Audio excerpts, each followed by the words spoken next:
All righty, it looks like we are live, and it's been a while. 3 weeks, 4 weeks. I don't know. Has it been a month? Maybe even more. Yeah, I haven't done a stream in a long time, but I had some time tonight. It's Halloween. Hopefully, nobody comes to the door now. It's getting kind of late, and I'm by myself tonight for a little while. So hopefully, I don't need to run and go to the door.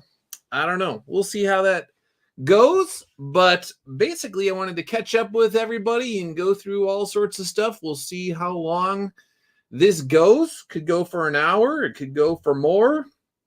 Maybe it'll go for less, but I feel like there's plenty to talk about since last time we were together. And where do we start? So we just start with the iconic comic stuff. The election is coming up. I haven't really talked about politics too much. Educated Viking, you're not going anywhere.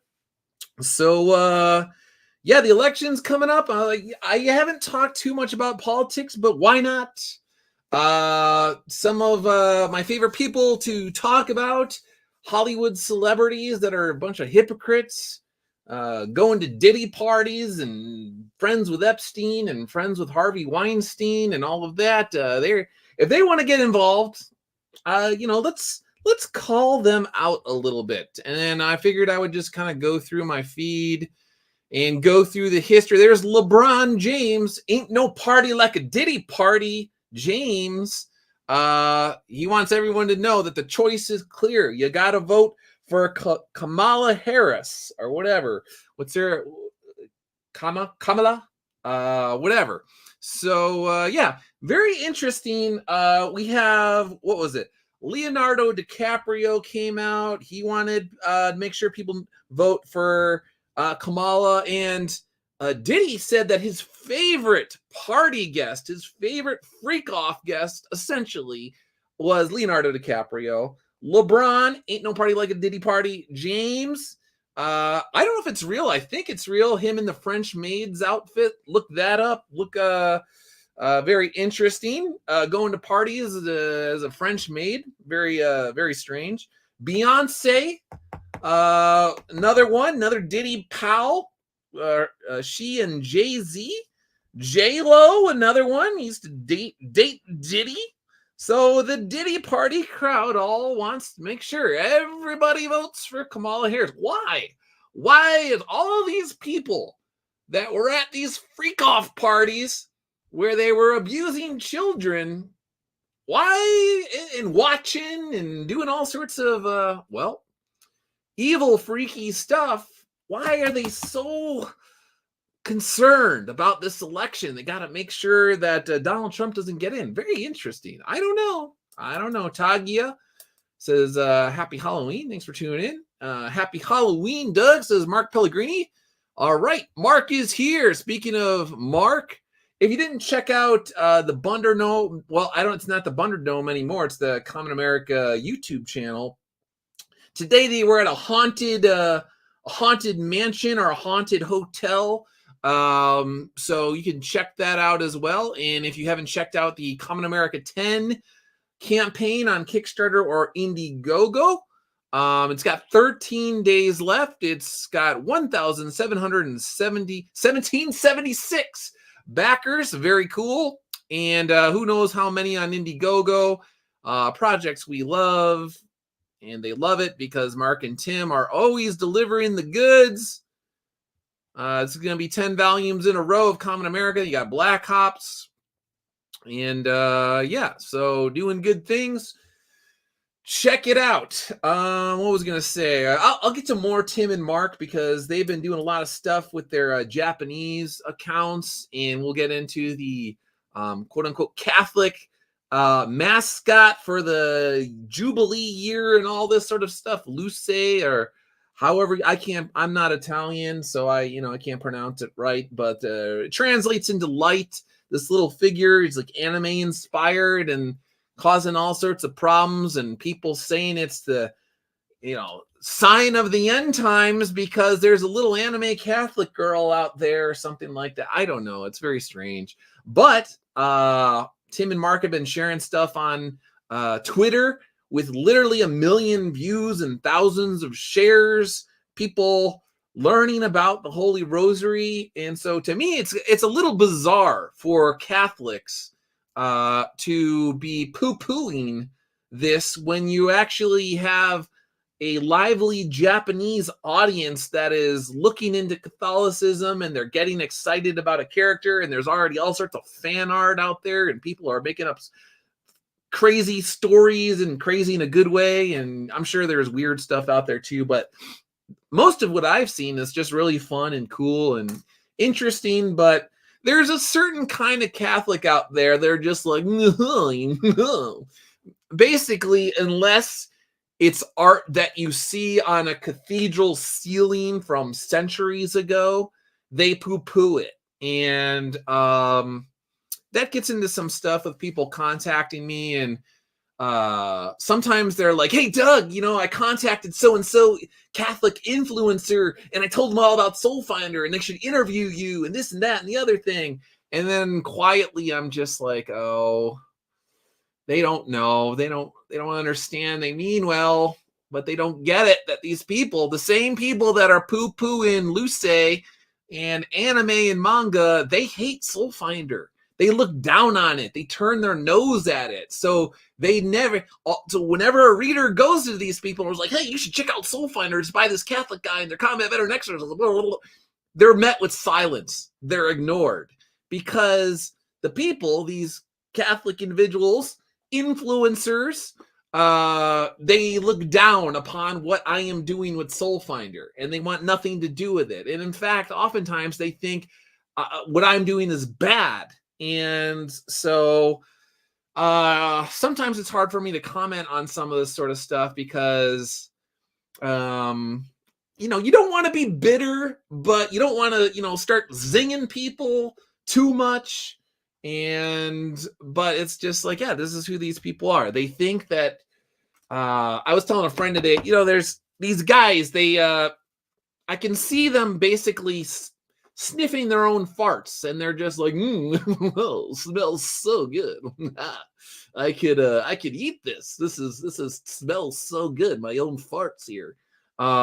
So they like the smell of their own farts, and if they could make some sort of fart tobacco out of it and put it in a little pipe and smoke it, that's what they would do. See, this is why I'm on Twitter. I don't talk about this too much, because these are some of my feelings about some of these people. They just think that they're better than everybody else. And don't get me wrong, I like G.K. Chesterton as much as the next guy. I like libraries. I like being next to the fireplace in the winter with some hot chocolate, maybe some hot tea, just, chilling out on a nice little chair in front of the fireplace. But, I'm not looking down on anime and manga. I'm not looking down on comic books and pretending as if I'm some sort of like crusader. And all these guys, I look down, they like, a lot of times they think that they're the most masculine guys in the world, and they want to pretend that they're these, if the call went out tomorrow, they would be out there with their armor on and their sword, and they would be, going around the world for the church, and they would be slaying evil or whatever, and all this sort of stuff. These, but yeah, they would not be doing that. So anyway, back to Tim and Mark. Common America Volume 10. Check it out. They're doing good things. They've got a growing Japanese audience, and they're very excited about the books, and the Americans are excited about it. People all over the place. Oh, and Iconic Comics has expanded its shipping. I'm sure it's on the Iconic website, the updated, I would be shocked if it wasn't, but all sorts of new areas around the globe. And I just got word probably about a half an hour ago or so that there was a Soulfinder order from Poland that came in. So the Polish Soulfinder readers are sticking around. So thank you if you're from Poland. I know not too long ago, maybe a couple months ago, actually, there was a guy who was telling me that Iconic needed to get on the ball and ship to Poland. And I was trying to control myself. And I'm like, listen, it's a slow process. you can't just dive into it. You got to do it right, because if you do it incorrectly, you end up losing a lot of money. And so you got to do your homework, and it's better to take it slow and slowly expand when you know what the heck that you're doing and all of this. AL, thanks for tuning in. Happy Halloween to you. VMRE, thanks for tuning in. Neostar Productions, thanks for tuning in. Appreciate it. Tagia wants to know how Goblin is doing. So, Mark, if you're still around, let everyone know how Goblin's doing. Let's see. Neostar, man, imagine having an international following. Yeah, Tim and Mark. Very cool how all of this has played out here. So, speaking about iconic comics, Butch Killigan Volume 2 is also out. It has 7 days to go. 338 backers, $18,567 on Kickstarter. But I also know that Sven is also on Indiegogo as well. And if I'm not mistaken, I think it's got like $4,000 or $5,000, and who knows how many backers on Indiegogo. My nose is all stuffed up here, and it's making it hard for me to talk. So Butch Killigan Volume 1 was a solid book. It ended on a cliffhanger. But as far as I'm concerned, I was very happy with Volume 1 and looking forward to Volume 2. So check that out. Let's see. Also, Patrick Thomas Parnell had asked me on Twitter if I would mention or retweet his campaign for action figures. And I told him my Twitter feed, in a post-comic book hut world, that changed everything in 2022. So I basically don't get involved with any sort of Twitter stuff. It's almost exclusively Iconic Comics. It's Tim and it's the Kindred Heaven guys when they come out with books, and it's Eric Canetti and Sven and Alejandro Mirabal and Matt Weldon and things like that. So I don't really branch out because I've been burned too many times, and I don't want to get involved in this sort of stuff. So Twitter is basically all Iconic, but some Eric July, which I will talk about, very specific reasons for that. But I told him, you know what?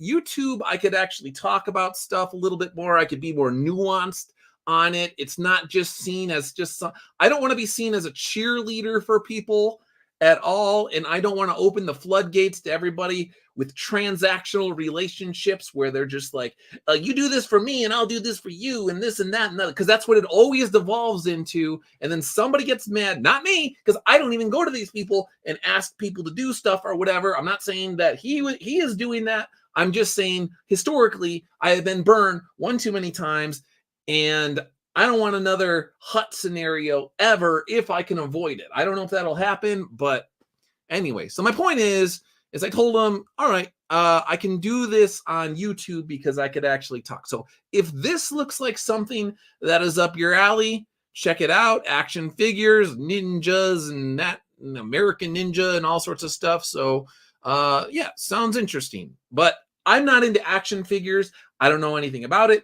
I don't know about his track record with getting campaigns done. That's the other thing. It's like, I don't want to promote things where if I don't know if it's going to be fulfilled, I don't know anything. But so I'm very, very hesitant to, again, in a post-comic book world hut, start promoting people outside Iconic Comics. But I will be a man of my word. I said that I would at least point people and let them know that check it out. If it looks up your alley, then cool. And if not, then, well, maybe he'll get you with the next one. Boom. All right. Then like I said, Eric July, I will here and there talk about his books. Why? Well, first of all, let's see. Let's go with Eric.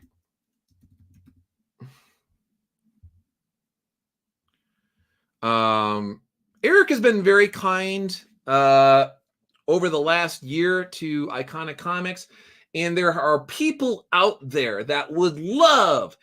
There was a few years ago, specifically during the hut stuff, there were people that were trying to basically put a bug in his ear and try and act as if I had a thing against him, and Iconic Comics, the creators, had a thing against him, and they were basically trying to drive wedges between Iconic and Eric July and Rippaverse and all this sort of stuff.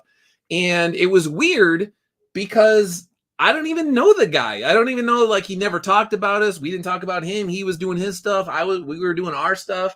And so it was strange to me that there were individuals, I could see them on YouTube and Twitter going out of their way to try and start some sort of turmoil between Rippaverse and Iconic Comics. And I was like, why are these people doing it? Well, I know why they're doing it, because they're just shady individuals. They're dishonest people. They're in many ways, they behave in an evil manner in terms of trying to sow discord among people where there is no discord and all this sort of stuff. So my response to people that were trying to do that was like, you know what? You want to try and start problems between people where there are no problems. Well, now this is what you get. Now I'm going to do the exact opposite because this is my personality. But don't think you could play some sort of psyops on me or reverse psychology on me, because I'm always trying to figure out what is the motivation behind these people? Are they trying to manipulate me? What's going on here? But in the case of the Eric July stuff, I know that they were trying to cause needless fights and arguments and suspicion and all sorts of stuff. And it just really pissed me off. And I was just like, no, I don't like this. It's one thing if somebody, is going out of their way and they're like taking shots at me or doing whatever. And then it's like, okay, well, then people could understand, like, well, he doesn't like him because, Doug doesn't want anything to do with this guy because he's always taking shots at him. That makes sense. But there was nothing between Eric and myself that would warrant people to be like, Doug doesn't like Eric July and he wants him to fail and be really careful about those Iconic Comic guys, Eric, because they're out to get you and all this sort of stuff. When really the people that were trying to foment, all sorts of strange things, those are the guys that you got to watch. It's like, no, those are the little Machiavellian, whatever, little monsters or insects or whatever they just trying to start stuff. So those are the guys that you got to watch. I'm just doing my own stuff. So Eric July puts out Bloodruth today, $200,000 in sales and however many thousand books, 3,500 books or whatever. So congratulations to Eric. And like I said, I will sometimes, and that's the other thing. I will sometimes. So with Eric July is doing his own thing. So I know with him that, how do I say this? Iconic has done its own thing for a long time, and Rippaverse has done its own thing for a long time. And so there's not this sort of weirdo transactional relationship sort of thing there. Like, no one's trying to get something from the other guy, but everybody understands that there is crossover readership. I've said before, I've gone to multiple shows this year and even last year, and there were people that were readers of his that were also Soulfinder readers, and they like Common America and all this sort of stuff. So it's like, why would I go out of my way to take shots at my own readers that like both books? Like, I'm not going to do that.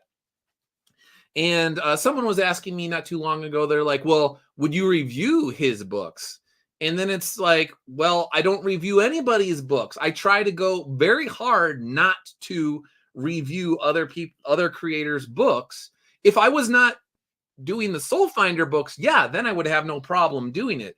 But in my mind, once you enter the creator realm, you have to be very careful about what you say about another creator's work. And in my mind, it's almost like, I don't want to say it's off limits, but it's just, I don't want to get dragged into the muck of, reading other people's stuff and critiquing it, that unsolicited advice from me, like, And then it's like, it starts this weird cycle where then people are like, oh, you want to review my book?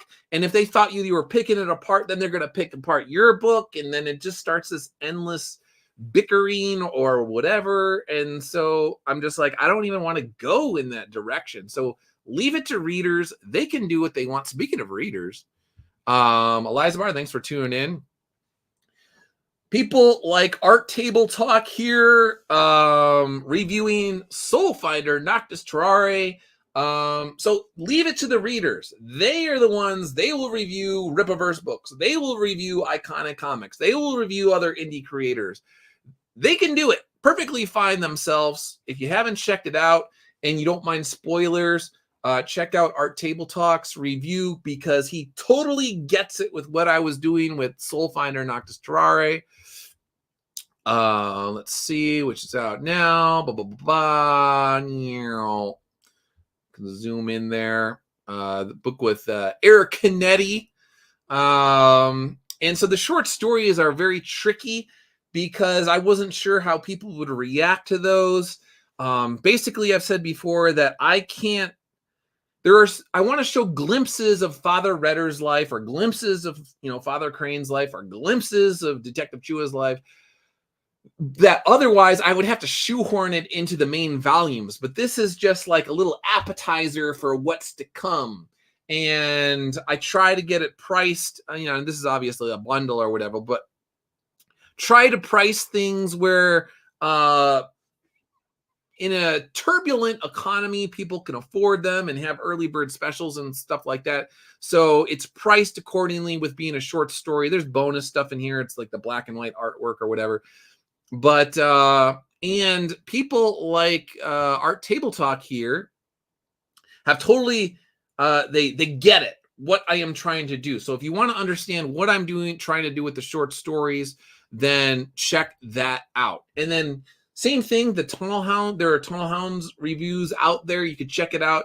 The ones that I have seen have all been very astute observations going on. So I appreciate that. Thank you to everybody that has purchased the books. And thank you to everybody that has given such thoughtful reviews. I really appreciate it. So again, speaking of Soulfinder, the vinyl records are out now. So She Lava, a couple years ago with the Black Hops, X Common America, X Soulfinder crossover, she did a theme song that was James Bondy, which is exactly what I wanted.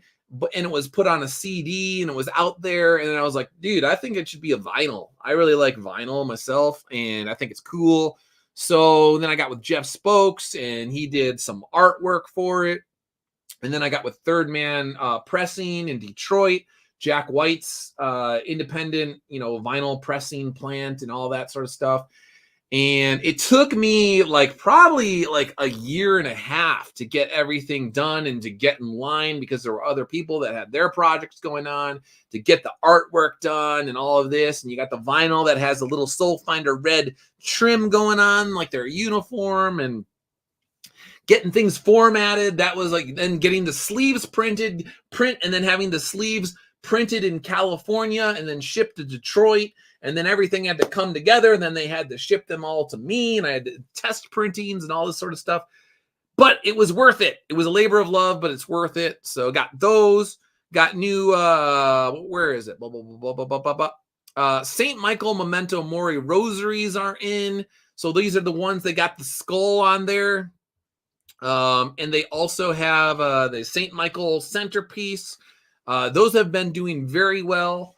I don't even think I had been streaming. I don't think I was on when Jack Posobiec basically blew up the Iconic Comics website, because he shared the rosaries with Alex Jones and Tucker Carlson. He gifted them just like he did to what's his face? I can't think of it. Russell Brand earlier in the year, and it blew up. And we blew through a giant batch of rosaries in 48 hours with the Tucker Alex stuff. Then I had to get more. And so I got the Memento Mori, got the skulls on there. And like I said, the St. Michael centerpiece.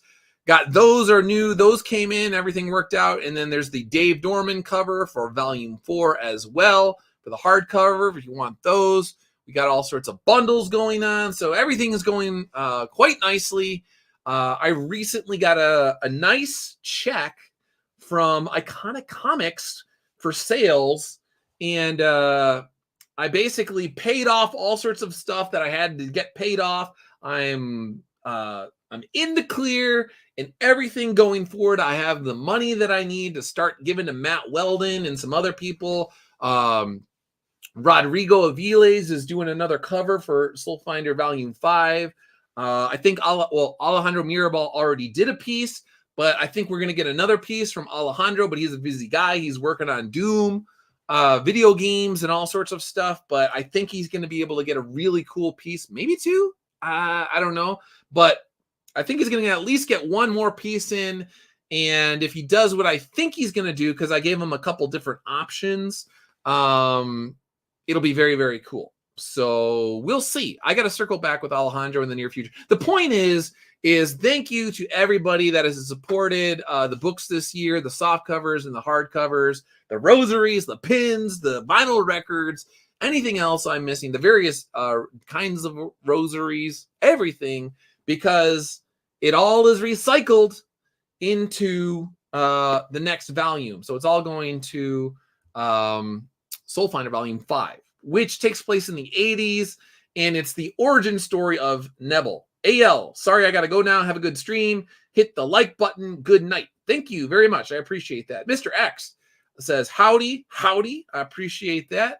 Mr. X, I appreciate all of your support of Iconic Comics on Twitter, or X, or whatever we're calling it. I see all your stuff every single day, and I almost always hit like. Sometimes I probably should retweet more, but sometimes if it's like a very similar thing, I'm just like, I don't know if people will get like annoyed if I'm or not. I don't think they will. I don't know. I'm always like trying to figure out like what's the proper balance for stuff. I don't know. So anyway, if you ever like, Doug should retweet my things more, just be like, just know that in my head, I'm just like debating about how much to do this and that and the other thing. And I'm not trying to be weird. But if I'm accidentally weird, then I apologize for that. Let's see. Neostar Productions. Soulfinder will bring us back home. Yes, She Lava can sing a lot better than I can. Let's see. Educated Viking says it's not spam for us. Yeah, no, I appreciate that. The thing is my feed in general, if you go to it, it's very strange. Because I have a number of people that are like into politics and stuff like that from my years at the Washington Times and the newspaper and the Heritage Foundation and all that sort of stuff. So it's like I have a large percentage of them, but then I have now like a large percentage that are just like into the religious stuff. And then I got the comics, and for the most part, I don't know. It's just like I'm trying to figure out how to balance all of this stuff and what to share and when to share it and all of that. And so my wife accuses me, rightly, I guess, in some way, of overthinking things. But I can't help it. That's just the way that I'm wired. Is I'm always kind of like thinking about like what's the right thing to do here, and trying to balance different stuff out and all this. And sometimes I don't know.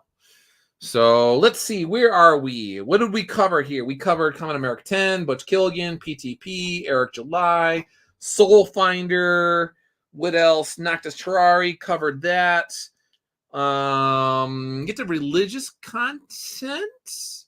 Talk about that soon. Let's see. Matt Weldon, if you haven't checked out Final Fight, go to your local comic shop and see if you could catch up on those. Educated Viking, I know the feeling, politics, comics, and many more memes on my page.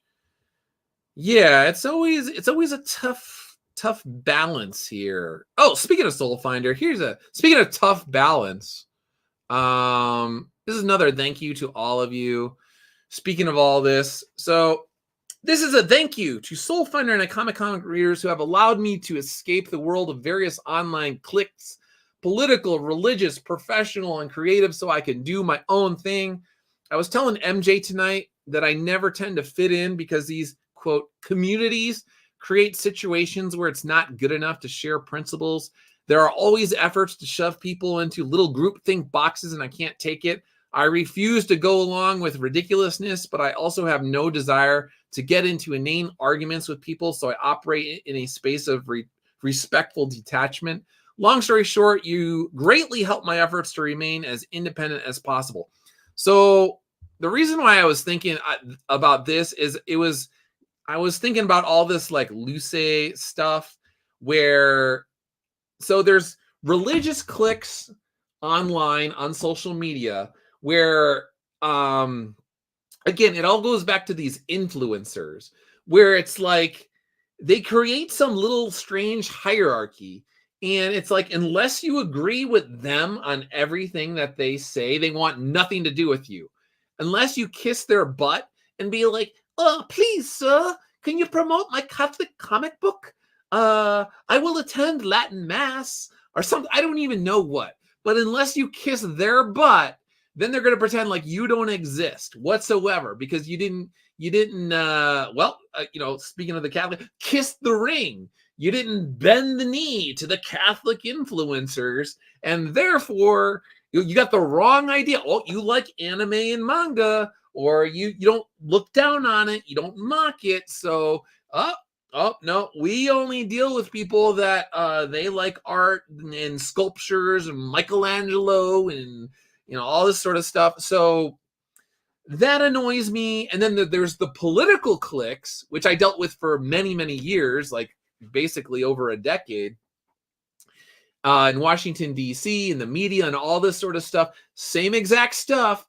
A lot of people that you see on cable news, or they're very popular on Twitter. I knew these people from back in the day when I worked in Washington, D.C. And some of these people, I knew them when they were really young. And they weren't, or they were like at the bottom of the ladder or whatever.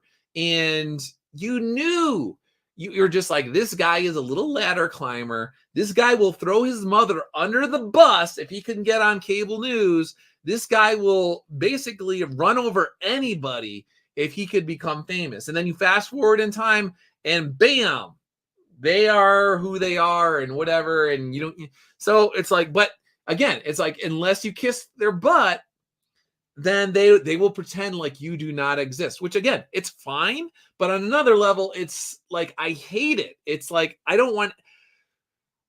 never wanted to be in a position where I would be even like tempted to be like, oh, if I just like, I don't want to kiss that person, but I'm not going to do it. I've never done it. I'm not going to do it. So there's the political cliques. And then in indie comics, everybody knows that in indie comics, there's the cliques, whether it's the professional industry or it's in indie comics on the left or indie comics on the right, same exact stuff. And it's like, you got to kiss the butt, and if you don't, we're never going to mention your books. Even if we know nothing is about merit. Like, if it was about merit, then people that say they're about merit would talk about it, but it's not about merit. It's about, are you going to shine my shoes for me? Are you going to put shoe polish on my butt? And you're going to shine my butt so you can see your face in my butt or something like that. And the answer is no. I'm not going to do it, and I've never done it, and I'm not going to start now. And so where was it? So posts like this, where was it?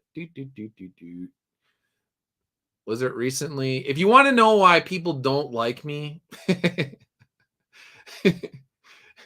it's posts like this. Because I guarantee you Catholic influencers saw this post.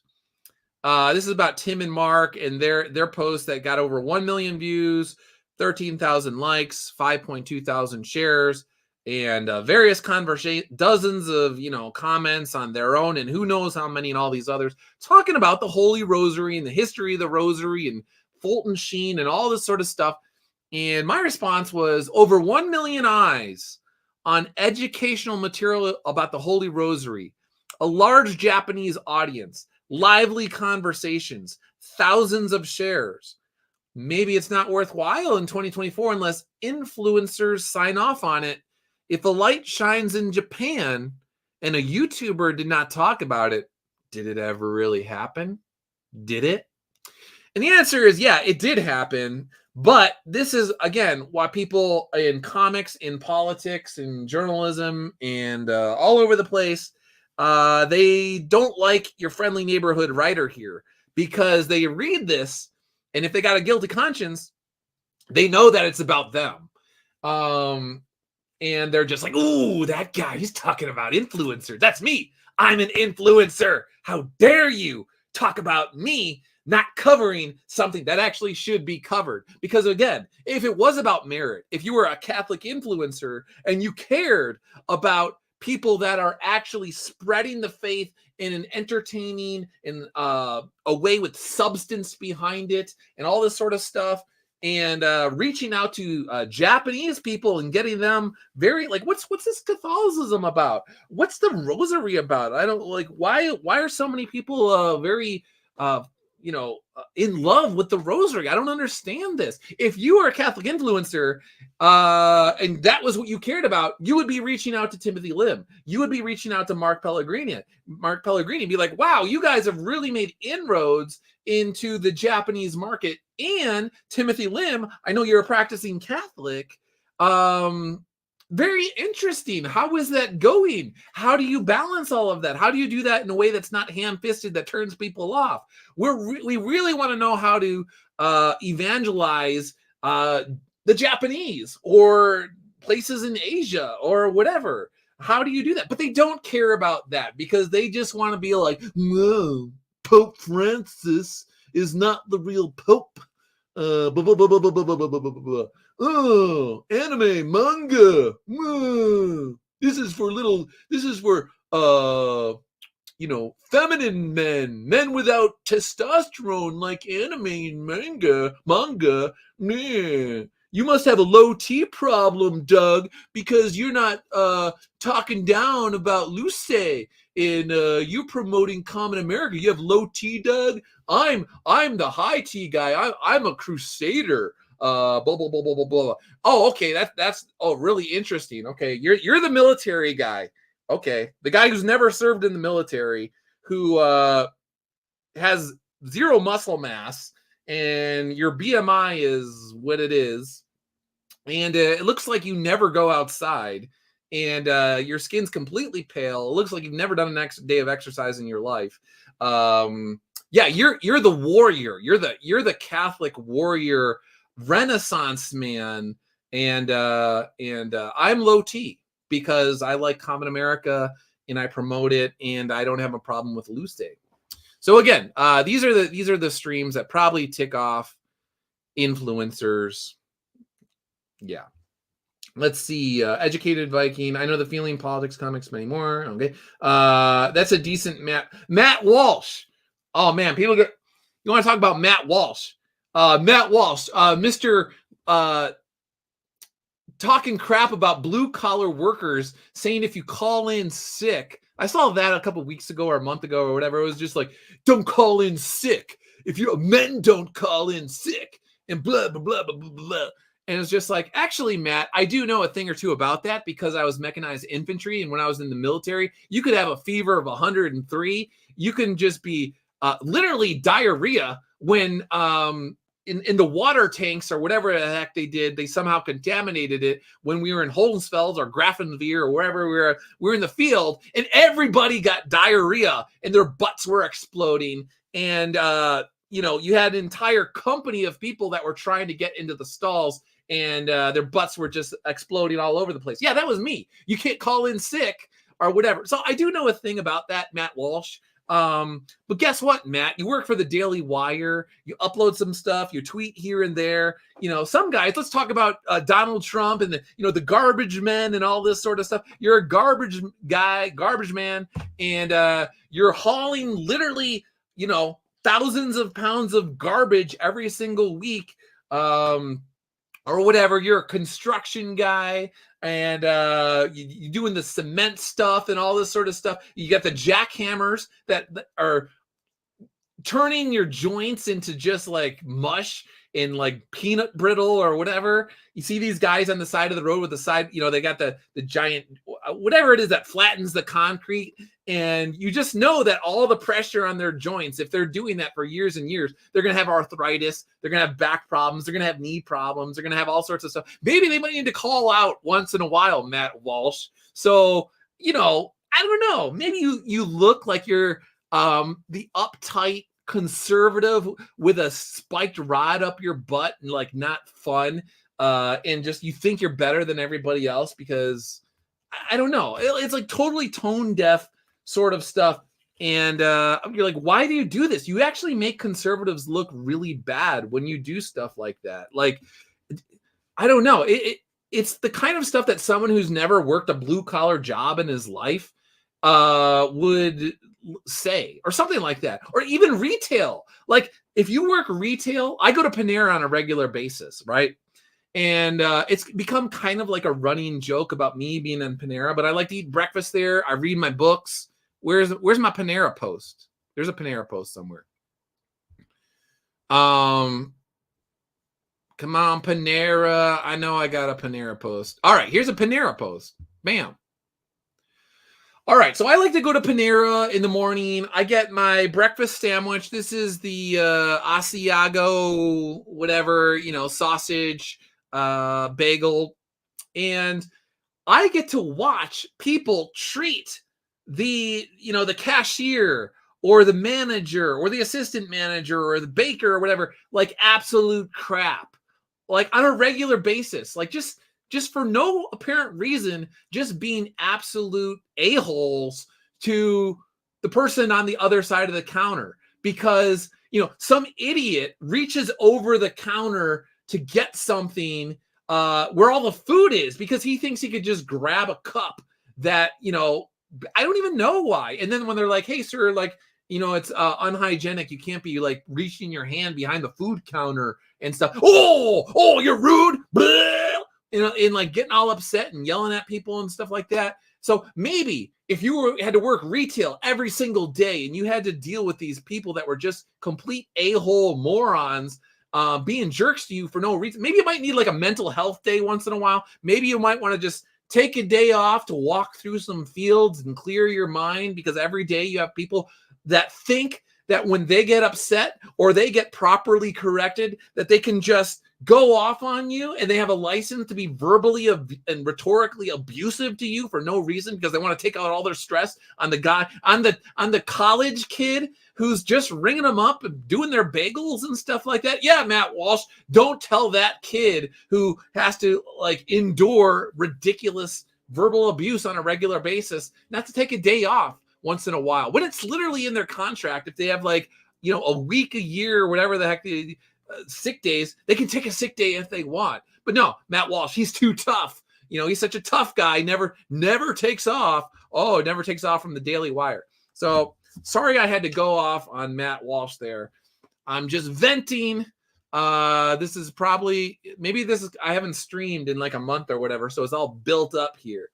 Let's see, but man, you really got to stop putting classic comic books next to Pizza Slice. The comic shop that I used to go to that was next to the pizza place, it closed down. He said he was going to reopen it, and then it wasn't opening, and now it reopened in like, it's not like Eugene, Oregon or whatever, but or like Washington State or so. He basically reopened a comic shop 500 miles from here. So I'm like, oh, great. Well, unless I want to drive 500 miles to go. But he did have a really cool comic shop. We'll put it that way. He always had really cool comics, super classic comics. So it's probably a good thing because it saved me a lot of money. Brett Palmer, thanks for tuning in. I appreciate it. Anyway, the point was, I got a little off track here. Thank you for allowing me not to kiss people's butts. I wouldn't do it anyway, but you just made my life exponentially easier by buying these books in numbers that allow me to just do my own thing. And I don't care if other people like it or not or whatever, because it's like, no, you guys are just supporting the series. And as long as you continue to do so, I'll just continue to put out books to the best of my ability. So thank you very much for that. I appreciate that. All right. So let's see. So here's some of the stuff right here. People buying multiple Ernest here. He's got 3 rosaries. This is over the course of time. He's got the pins. He's got Noctis Terrare. Got the Cairo. I never pronounce it correctly. I'm sorry. I always screw it up. So he's got that. And who else? Blah, blah, blah. I know there was like some down here. Like I said, it's been a while. More people with the Noctis. Mike Waring, thank you. I appreciate that. Ernest, that's his new stuff. Oh, we could talk about the sort of pseudo getting into politics. Oh, here we go.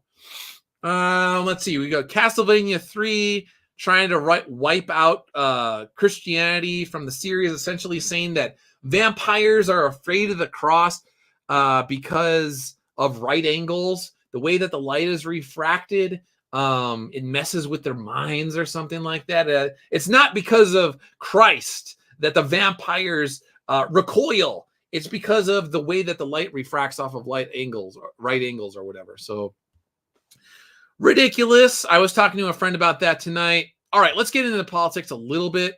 This was kind of interesting. Let's see. Educated Fighting. Glad I can unleash that floodgate. Yeah, I got a lot of the internal pressure with some of this stuff. It's just like it's inside you, and you're like, no, I'm just going to keep trying to be chill out, like just whatever. But sometimes it's good to get it off your chest. All right, Robert Downey Jr. And this gets into today the quote unquote Avengers. They had advice for Kamala Harris or whatever. So Robert Downey Jr., this is October 24th, says he's going off on Elon Musk. He says, I've only met him a few times as an almost 60-year-old recovering white American male.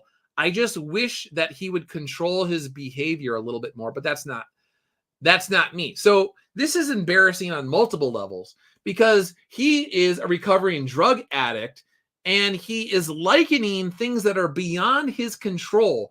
His skin color and the fact that he was born in America, he's likening that to something that he needs to quote unquote recover from. So that's insulting in and of itself.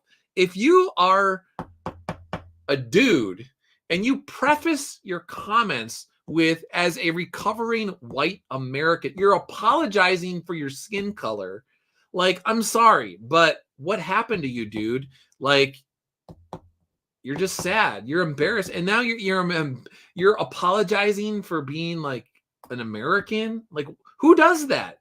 If you go around the world, do you ever see like people from Saudi Arabia apologizing for being Saudi? Do you go to China? Do you see Chinese people apologize for being Chinese?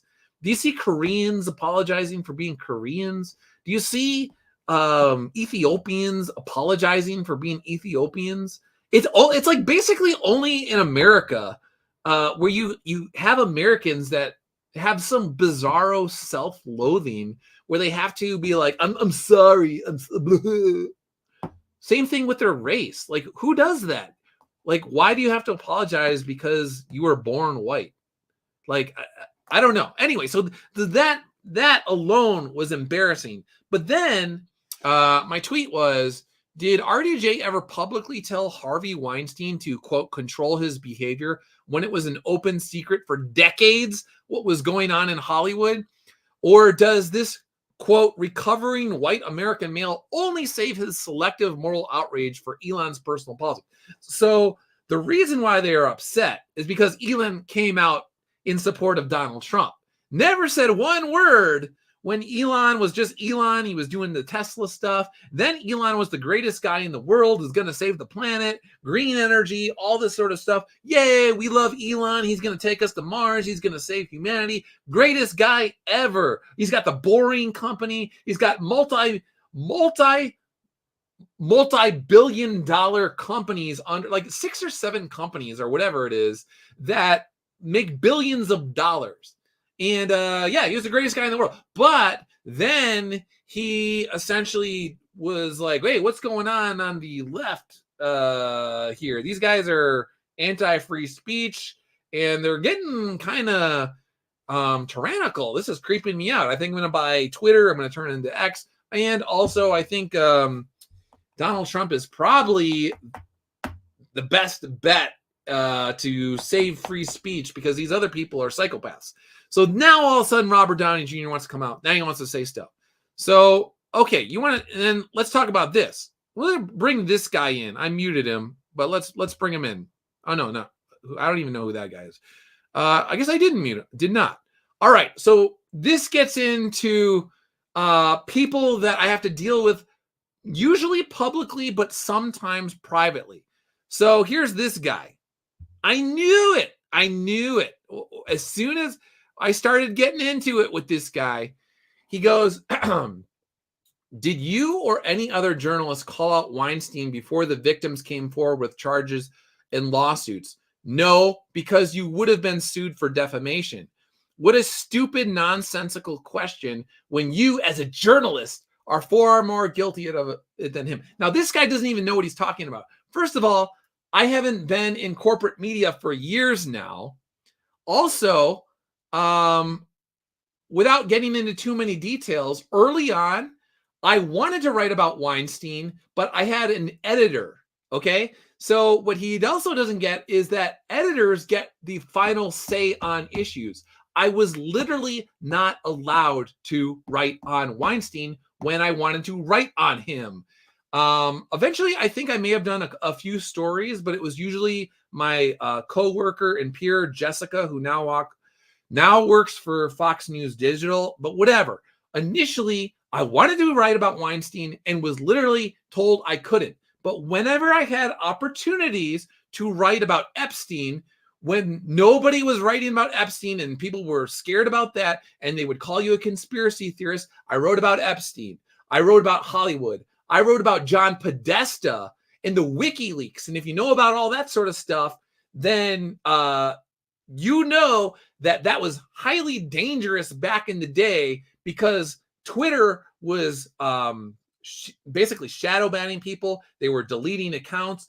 Facebook was doing the same thing. You start talking about John Podesta and all the weird stuff that he was into with his occultist friends and Hillary Clinton and all of their weird terminology that just so happens to also coincide with terminology that the FBI knows belongs to people that abuse children and things like that. I was writing about those things back in the day at the newspaper, and it was causing me massive professional headaches because people within the newspaper were not too happy that I was doing that, because it was putting pressure on them. And then they get scared that they're going to get sued, and they're going to get, it's going to get lawyers involved at the Washington Times and all this sort of stuff. So I was writing on Hollywood. I was writing on Epstein. I was writing on the Podestas. I was writing on the Clintons. I was all this sort of stuff when it was very dangerous to do so. So he doesn't even know what he's talking about. And there's ways to write about this stuff where you're not going to get sued for defamation. You're just reporting the facts that John Podesta and Hillary Clinton and all these people are hanging out with occultists, and the terminology that they're using refers to all sorts of strange, again, I'm being careful because I'm on YouTube here, but spirit cooking and things like that. So you could look into it. And was it Abramoff or whatever that lady's name is? She's like the occultist of the stars, the Diddy crowd, the Jay-Z crowd, the Lady Gaga crowd, where they're all into demonic, satanic stuff. And this is fact. This is like, yeah, when you're hanging out with people that do that sort of stuff, and then you're making no bones about it. And actually, that gets into the how do I say it? You could go to the White House Halloween pictures that they put up and the videos that they put up, and Joe Biden chewing on little kids' feet, and his wife showing up as a panda with for some reason his wife is a panda. And then there was a guy who showed up as just a pizza box. He was just a giant pizza box for some reason at the White House. And then another one was like chicken legs or something like that. And so look into the panda eyes, look into the pizza and all this sort of stuff. Why would you, very interesting. So all these people that hanging out with occultists, and I'm gonna get myself in trouble here, but the point is he doesn't even know what he's talking about. And I did try my best where I could to expose these people that are into some seriously shady stuff. And now we know that the Diddy stuff is legit. There, he is accused of hurting, more than hurting, but like I'm trying to be censor friendly here or whatever, but abusing 10, 13-year-old children and accusations that these people were abusing children while other A-list celebrities, musicians and actors and actresses were watching them do it. They would drug up people and literally put drugs into the baby oil or the baby lotion. Then they give you a nice little, like a massage, and you think you're just getting a massage, but you're getting all drugged up, and suddenly you can't feel your legs. It's like Bill Cosby sort of stuff, giving you a drink, and suddenly you have no control over your limbs, and suddenly somebody else has complete control over you, and there's nothing you can do about it. And you signed NDAs and you gave your cell phones over, and they got videotapes, and they're apparently claiming that we got you on video doing X, Y, and Z. And if you say one word, then no one's going to believe you. They're going to believe us, and your reputation is going to be ruined, blah, blah, blah, blah, blah, blah, blah. So again, guy doesn't know what he's talking about. So I'm like, all right, this is interesting. Whenever somebody brings up my journalism, like, very interesting. I'm like, who is this guy? It seems kind of personal to me. So he goes, RDJ is speaking here as a recovered addict, calling out the actions of someone who he clearly views as having a substance abuse. You think Elon Musk is taking drugs like Robert Downey Jr. was when Robert Downey Jr. was doing cocaine and dressing up as Wonder Woman and getting found in hotels dressed as Wonder Woman? Look. I'm like 95% sure it was Robert Downey Jr. that was getting caught dressed as Wonder Woman in like sleazy hotels when he was like high on coke and stuff like that way back in the day. You think Elon Musk, who is literally running like 6 or 7 multi-billion-dollar companies, going all over the country, giving interviews where he's completely cogent, he's intelligent, like smart, he's in his right mind. You think he's a drug addict like Robert Downey Jr.? Okay, dude. Okay. The fact that you're making this about Weinstein instead of an addict, again, Elon Musk, maybe he drinks. I don't know. Maybe he even does recreational drugs. But there is no sign that he is somehow compromised where he's not able to run Twitter and the Boring Company and his AI stuff that he's got going on and all sorts of other things. So SpaceX. So yeah, I don't know what this guy's talking about. So then I write, your entire post is embarrassing. I wrote on Epstein for a newspaper when you were not supposed to. Exactly everything I said here. Doug, everyone and their dog has discussed Epstein for years. That is not true. That's literally not true. The Hollywood Reporter, Variety, Entertainment Weekly, all of these entertainment organizations, Politico, people that were connected to Epstein because he was a big donor, he was a big bundler for the Democratic Party with Weinstein, with Diddy, with the Clintons, with all these people. They were not reporting on this, okay? I was talking to basically the woman who was like the woman, who hardcore investigated Epstein when that could get you killed. So I was talking with her for multiple years when you were not supposed to be talking to her and trying to put together stories and trying to wait for opportunities to write things and all this sort of stuff. So you want to talk to me about like, okay, dude. So again, I'm like, he's pushing this. He's doing multiple things in a row. And then he brings in, I'm also not sure why I would be embarrassed when surely you as a God-fearing, good boy Christian journalist. So, all right, so now he's bringing up my journalism. Now he's injecting my faith into it. Whenever these people do this, I'm like, I feel like this is very personal. Something is going on with this guy. I tell him I left corporate media, blah, blah, blah, blah, blah, blah, blah. He continues on again. We're getting close to the reveal here. All right, where is the reveal? All right, where is it? Blah, blah, blah, blah, blah, blah. Come on. I know he's in there. Where is it? So he keeps going on and on. And he says, you're in need of accountability when you're sitting around attacking someone for something you yourself never did. Again, I did where I could, and I had an editor, so there was only so much that I could do. I tried to report on the Hunter Biden laptop when you weren't supposed to report on the Hunter Biden laptop, and I was told I couldn't report on the Hunter Biden laptop. Eventually, I was able to do some stuff, but early on, I was not allowed to do it. There was only like 1 or 2 guys at the newspaper who can do it. And in my opinion, they wrote the safest, blandest, milquetoast stories you could possibly write. And because they were terrified that they were going to get kicked off Twitter like the New York Post. They were terrified of Facebook and all this sort of stuff. So they didn't let me do what I was trying to do. And whenever I did write on Hunter Biden, whenever I did write on Andrew Breitbart's death, whenever I did write on John Podesta and all of that other stuff and the occult stuff, to this day, every couple months, the stories that I would write, somebody would pick them up or something, and they would be like the top story on the website. And so again, doesn't know what he's talking about. And so I just say false premise, leave RDJ alone. Where is it? All right. He gets upset at this. And this is where the truth comes out. Here we go. I knew it. I knew this was one of those guys right here. He goes, but hey, if you can't answer these questions, at least you've confirmed for everyone that Ethan and Comic Book Hut were right about how you were treating them. The truth comes out. I knew it.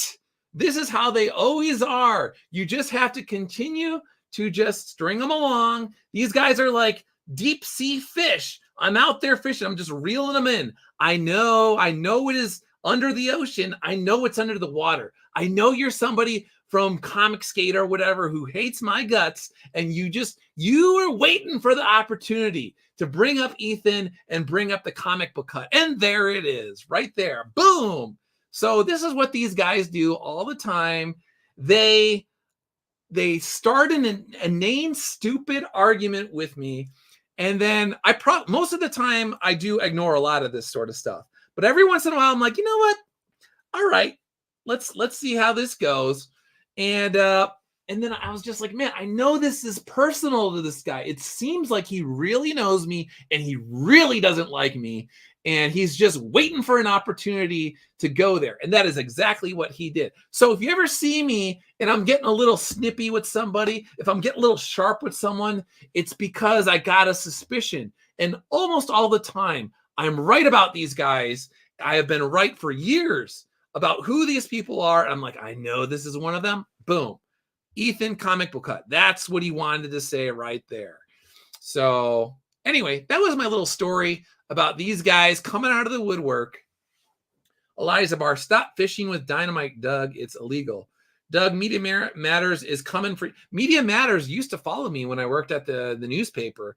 There was a number of individuals who essentially organizations and individuals are paid to track people that disagree with like left-wing ideology, and they look for anything to get you and try and defame you or undercut your legitimacy and frame you as a bad person and all this sort of stuff. And so for many years I was on lists from Media Matters, and like those that are basically the Young Turks type individuals and activists and all that sort of stuff.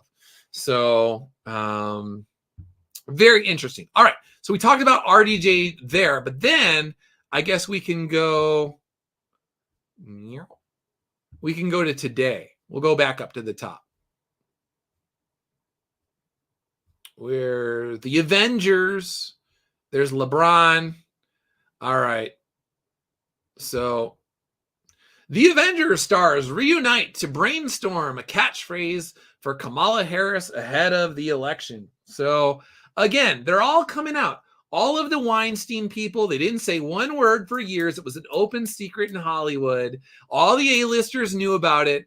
And they couldn't reunite to find a way to stop Harvey Weinstein. They couldn't reunite to figure out a way to take down Epstein, because again, this is all political circles. Epstein, the Clintons, Kevin Spacey, Robert Downey Jr., Scarlett Johansson, all of these, Beyonce, Oprah, you just keep going down the list. Jay-Z, Leonardo DiCaprio, they all know each other. So they knew the deal, but they didn't get together to stop Epstein or Weinstein or Diddy or any of them. So this is why I talk about these people, because they have zero moral authority. They're the biggest hypocrites. They don't even understand. And Robert Downey Jr., like, it's just so embarrassing, because years ago when he got out of prison, he was the one who basically, he was actually had some sort of nuanced take on it, where he was essentially saying it's not as easy as liberal conservative, and you shouldn't just demonize, conservatives. And why did he say that? Because he admitted that it was Mel Gibson, Catholic, Passion of the Christ, Mel Gibson, who didn't turn his back on him when everybody else did. And Mel Gibson was the one who told him, just hang in there, man. Just quote unquote, hug the cactus. And if you hug it long enough and you come to terms with the pain, eventually you will come through on the other side stronger for it. So Mel Gibson, the conservative Catholic guy in Hollywood, did not turn his back on Robert Downey Jr. back in the day. But now Robert Downey Jr. is one of these guys. Yeah, he will throw you under the bus, because once he got back in with this crowd, with the Clinton, Weinstein, Epstein, Diddy crowd, then he wants to throw you under the bus. So very interesting, Robert Downey Jr. You're just like all these other guys.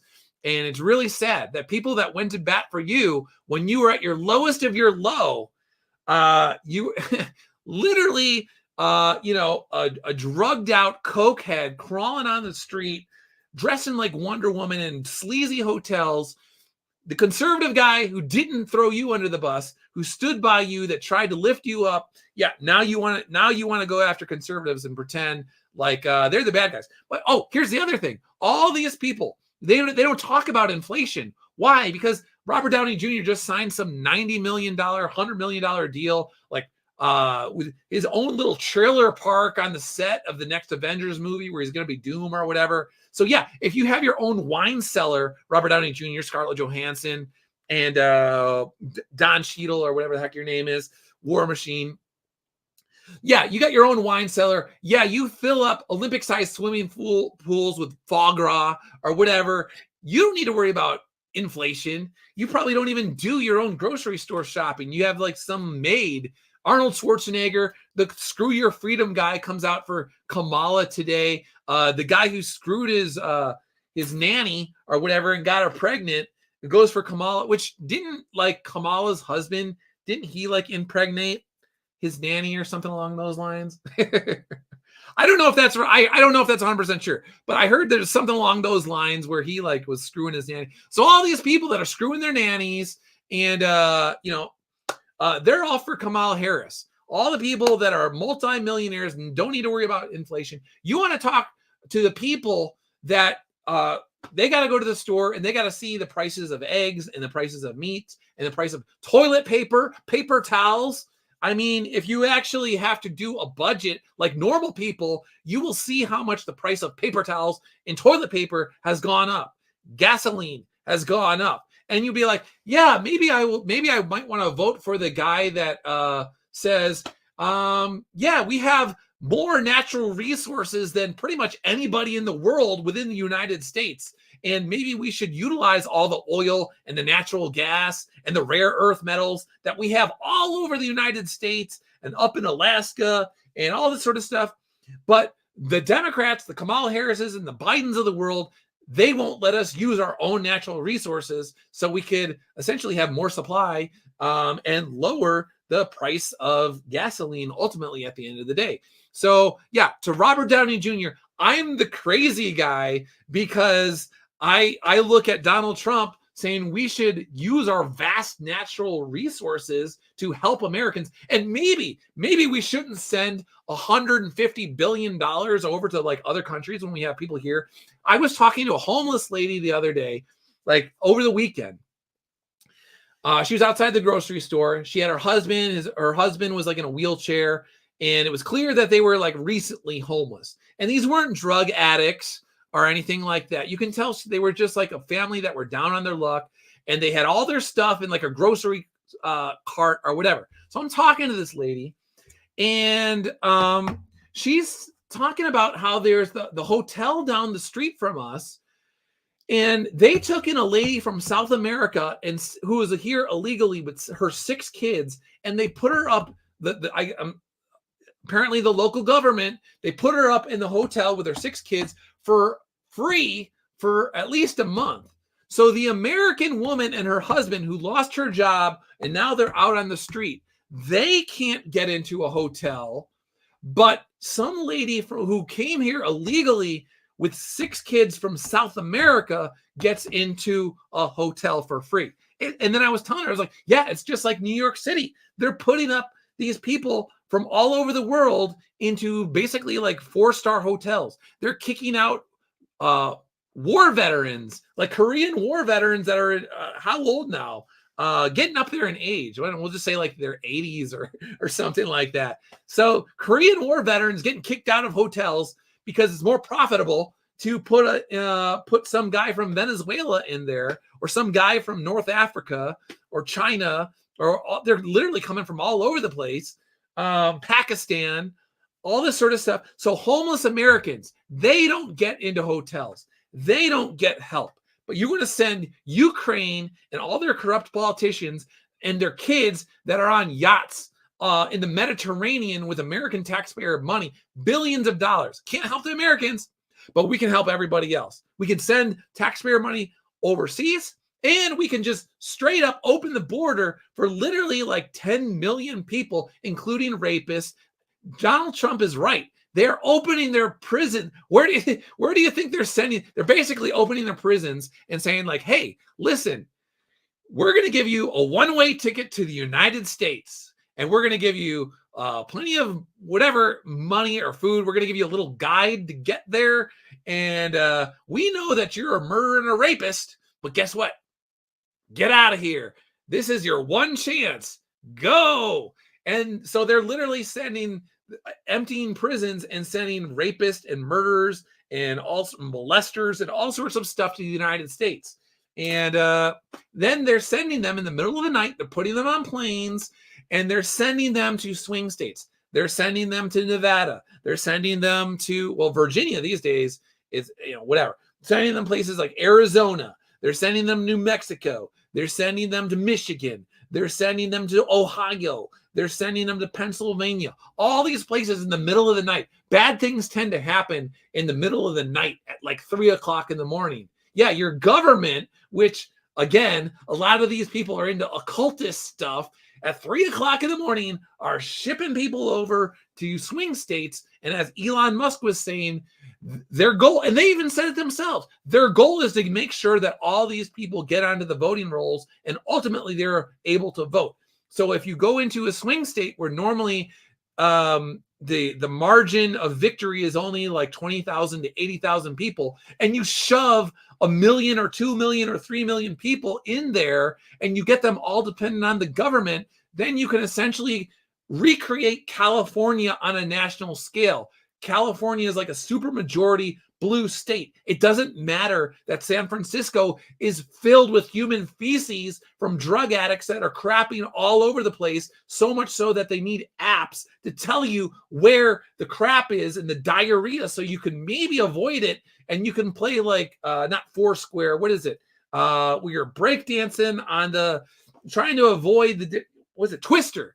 You're playing Twister to avoid the the diarrhea or whatever. I was going to swear there, and call it something else. But it doesn't matter how much they screw up California. They continue to vote the exact same way. And so what they want to do is to turn the rest of the United States into, for all intents and purposes, California. That's what they want. And the sad thing about all of this is that even if Donald Trump is elected, and they're already doing weird, shady stuff. I don't know if you saw the glitches or whatever it was in Michigan, where it was like double counting like 140,000 votes or whatever it was. They got the mail-in ballot requests, like thousands that they caught it. It was like 2,500 that were like, super shady, and they figured out that it was fraudulent or whatever. So they're already doing the exact same thing that they did in 2020, only now, at least on some level, they're kind of sort of catching it, but it doesn't matter. They're going to try and overload the system. And then it was like Arizona. They're like, oh, just so you guys know, in Maricopa County or whatever it was, it's probably going to take us 13 days to sign off on the election. Why are they doing that? There's no reason on earth why it should take 2 weeks to count ballots when Florida can do it in one. We used to do it all the time. You knew before you went to bed who won the election, but they did all this mail-in ballot stuff and the early voting stuff. They kept going down paths logistically that would essentially incentivize cheating, because they're all a bunch of cheaters. That's exactly what they want. So what they're going to do this time is they're doing all the same stuff they did in 2020. They know it's going to cause chaos. That's what they're hoping it will do. And then they've set it up in Arizona where they know they're like, all right, we need a 2-week buffer where we can cause more and more problems. And even if Donald Trump won, we will figure out ways to accuse him of not winning, or like say that it was actually cheating against us. And so therefore we have to go the legal route. And Donald Trump he lost again, but now he won't admit it. And we really won. And so they're setting it up so they can cause all sorts of division and chaos, because that's what they like to do. They're agents of chaos. And I guess that gets into the demonic. We could talk about speaking of the demonic, let's see. All right. So anytime you see people that they are very actively trying to start fires of chaos and division and confusion and all of this sort of stuff, the demonic is at play. So I was thinking about it. I got to try and get back to my blog. And I might start doing more religious faith sort of stuff on the demonic. So let's see. They say that God allows the demons to make war on us for 5 reasons. The first, they say, so that we may distinguish between virtue and vice by making war and being warred against. Secondly, so that we may acquire virtue by warfare and toil and possess it sure and steadfast. Thirdly, so that we may not think highly of ourselves when we make progress in virtue, but we may learn to be humble. Fourthly, so that we may completely hate vice after we have experienced it. And finally, apart from all these, the fifth reason, so that we may not forget our frailty or the power of God, which helped us to attain to passionlessness. So I was talking the other day, maybe I'll start doing this on YouTube as well. I was talking about dreams. Where's my dream post and the demonic? I will find it here. All right. On basically how the demonic can actually, I should probably get into Donald Trump. If you haven't checked out the Donald Trump, Joe Rogan interview, check it out. It's 3 hours long. It's very good. And one of the things that I was saying here, I always said that we should go back to the Lincoln Douglas style format of debates, because it was 3 hours long. And basically I forgot the exact rules, but it was like somebody speaks for an hour. Then somebody has like 90 minutes to like rebut or something like that. And then it goes for the rest of the time back to the other person or whatever. But this is good because 3 hours long, if you're just talking to somebody and you're just having a natural conversation, I got to listen to the JD Vance one. I saw some of the clips, but I haven't listened to it. But if you're just talking to someone, like I'm talking to you right now for 3 hours extemporaneously, off the top of my head, off the cuff, I'm just saying what's coming to my mind here as it's, boom, boom, boom, boom. Some of the stuff, I have thought about it, but like I'm literally just, free versing it as things are coming to my mind. You really get a sense for who you're talking to. if somebody is just going boom down the list, let's talk about this, let's talk about this, let's talk about this, you're seeing that it's not talking points. You're seeing what's really inside my brain and my heart and my soul and all this sort of stuff. So you can't really fake it. If you're just saying what you feel and you're firing off questions at people, they can't hide. And so that's why these politicians, they like to go on cable news stations where it's like 5-minute segments, and like the first, and they usually will get somebody else who's across from them, and they start stupid arguments and they just start screaming over each other. There's no depth to it whatsoever. So what you often get, it's not even a mile wide and an inch deep. It's just like a quarter of a mile wide and a quarter of an inch deep. So all the politicians who are, fakers, like He-Man and Fakor or whatever it was, they're all like fakors. They're as we said back in the day, they're posers, they're pretenders. And so that's what most politicians are. But you go on a Joe Rogan podcast and he's just talking to you like a normal human being. If you're a fake loser, then he's going to expose you as a fake loser.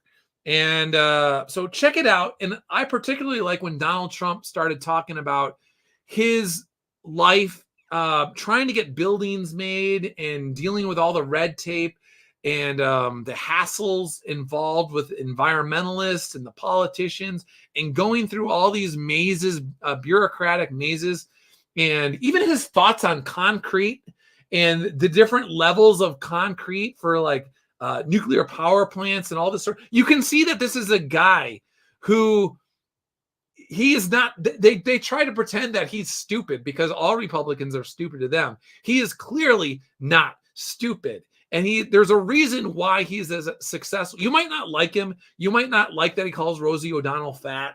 You might not like that he makes fun of CNN reporters or whatever, but he's not stupid. He's actually a very sharp guy. And for being like 78 or 79 or 80 years old or whatever he is, he's actually very sharp. So yeah, he probably has lost a step in the last 5 years or whatever, but he is still he's qualified to be president of the United States. And we have a record of him being president. So we know that how he would govern. So all these people are like, Donald Trump is going to take us to the dark ages. Donald Trump is Hitler. We're like, we saw him for 4 years. He didn't do all the things. Who was it? What's his face? Damn it. Who was it? The guy who I'm thinking of the director's name right now. Joss Whedon said that Donald Trump was going to send stormtroopers out to round up gay people and send them to like concentration camps and stuff like that. Never happened because they're just making it all up. Joss Whedon, another one who, you want to talk about like exploiting his position and doing weird stuff with women and abusing his positions of power over people and all. They're all the same. But I digress. All right, where's my dream post here? There's Leo, another one, Diddy's favorite party guest, coming out for Kamala Harris.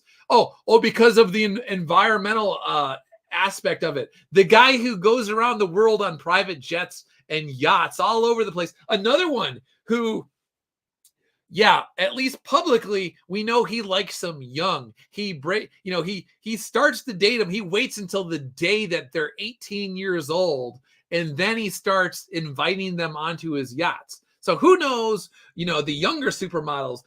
There's a reason why he's Diddy's favorite party guest. You're like a 50-year-old man and you're, trolling around parties for girls that just turned 18 so you can invite them onto your yacht where you can drink and do drugs and all sorts of stuff like that. There's something wrong. Like, how do I say this? If you are a 50-year-old man and you're trying to get with 18-year-old girls, then it's how do I say?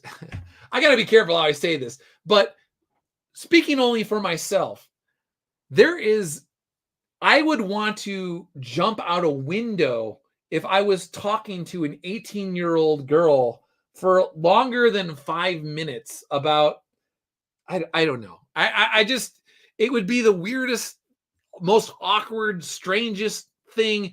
If I, again, we're pretending this is a world where I'm single. I'm not happily married or whatever, but I'm a single guy for whatever reason. And I'm my age right now. I'm going on 46 years old. You ever talk to an 18-year-old girl? Like, you have nothing, absolutely nothing in common with them. And to me, it would just be pretty skeezy if you can just have a conveyor belt of 18-year-old women that you are just like screwing. Like, it's like, what is going on with you where you can't have any sort of intimacy with someone who's remotely your age? I actually think maybe Leonardo DiCaprio was abused in Hollywood when he was a young actor. And now so what happens with people that are traumatized, a lot of times, if somebody was abused when they were like a teenager, they emotionally do not progress beyond that of a teenager because of the trauma. For whatever reason, I don't know, I haven't looked into enough of it, but I would not be surprised if Leonardo DiCaprio was abused as a teenager around 18, 16, 17, 18 years old when he was a young man in Hollywood. Because wasn't like the Growing Pains, I don't know for sure. Whatever, but I know he was on Growing Pains and it was other stuff or whatever. But anyway, the fact that he is so fixated on 18-year-old girls and he can't seem to like get beyond that suggests to me that something must have happened to him when he was 18 years old. I don't know for sure, but if I was a betting man and I could somehow, if you could figure it out, get the answer, I would bet that something happened to him when he was a teenager and now he is psychologically trapped as an 18-year-old man. I don't know. So let's see. I'm trying to get back to the demonic. Where was it? Where is my dream post? Oh, here we go. Another Panera post as well. Let's go back to the chat right here. Frank, thanks for tuning in. I appreciate it. Ethereal Dragon, thanks for tuning in. Need to get up early night, y'all. Sorry I missed you. Hopefully you're watching on the replay. Let's see. It says 3 days max in New York. Need a Democrat and Republican president for everything. You're not going to smite me for being a dragon, are you? No, I won't. Again, Rhaegar, thanks for your comments. Let's see. Educated Viking. Wasn't Virginia recently sued by the DOJ for wiping the voter records of illegals? Yeah. So I think that went to the Supreme Court, and I think the Supreme Court upheld it 6-3. But that was the thing, is Virginia was trying to get rid of people that were on the rolls, like either like the dead people or people that were literally here illegally who are not supposed to be here. And what does it tell you? That the Biden administration was trying to sue to make sure that the voter rolls were as inflated as possible.